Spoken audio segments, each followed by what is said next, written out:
Book 286, Paddington at the Palace. One morning, Paddington and Mr. Gruber set out to see the changing of the guard at Buckingham Palace. Mr. Gruber took his camera. Paddington took a flag on a stick in case he saw the Queen. And they both sat on the front seat of the bus so that they could see all the places of interest on the way. The bus took them most of the way. Then they had to walk through St. James's Park. It was a lovely sunny morning, and there were flowers everywhere. "I think I may pick some for the Queen," said Paddington. "I'm afraid that's against the law," said Mr. Gruber. "This is what is known as a royal park, and all the flowers belong to the Queen anyway. Besides, it would spoil it for others." "If you like, I'll take a picture for your scrapbook instead."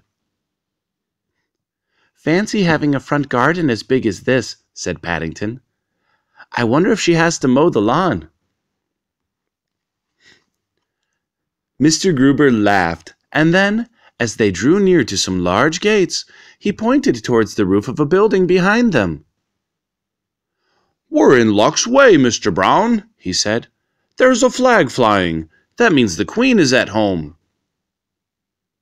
Paddington peered through the railings and waved his own flag several times in case the Queen was watching. "I think I saw someone at one of the windows, Mr. Gruber," he called excitedly. "Do you think it was the Queen?" "Who knows?" said Mr. Gruber. Soon afterwards they heard the sound of a band playing. The music got louder and louder, and there was a lot of shouting and the clump, clump of marching feet.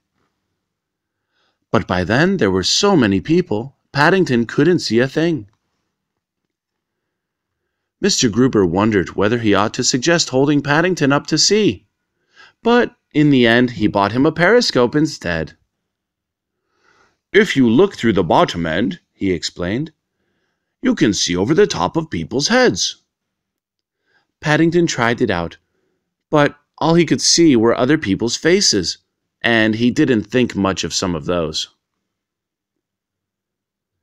In the end, he tried crawling through the legs of the crowd, but by the time he got to the other side, the band had passed away.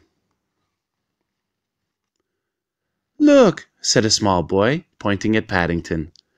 "One of the soldiers has dropped his hat." "It's what they call a busby, dear," said his mother. Paddington jumped to his feet. "I'm not a busby," he cried. "I'm a bear." Gradually the crowd melted away until there were only a few people left. "Oh dear," said Mr. Gruber. "It's all over, and I didn't even get a picture of you with one of the guardsmen." "I didn't even see them," said Paddington sadly. Just then, a man in a bowler hat said something to a policeman by the gate, and then pointed towards Paddington and Mr. Gruber. The policeman beckoned to them. "I've instructions to invite you inside so that you can take a proper photograph," he called. "You're very honored." Paddington felt most important as he and Mr. Gruber followed the policeman across the palace parade ground, and the guard came to attention. "I think," he said, as he stood to attention while Mr. Gruber took a photograph, "this guard is so good, he doesn't need changing." As they left the palace, Paddington stopped by the gates to wave his flag. "Do you think it was the Queen looking out of the window when we first came?" he asked. "It was either the Queen," said Mr. Gruber, "or it was someone who likes bears very much." And he took one last picture for Paddington's scrapbook. "You must mark the window with a cross when you paste it in, just in case." Me at the palace.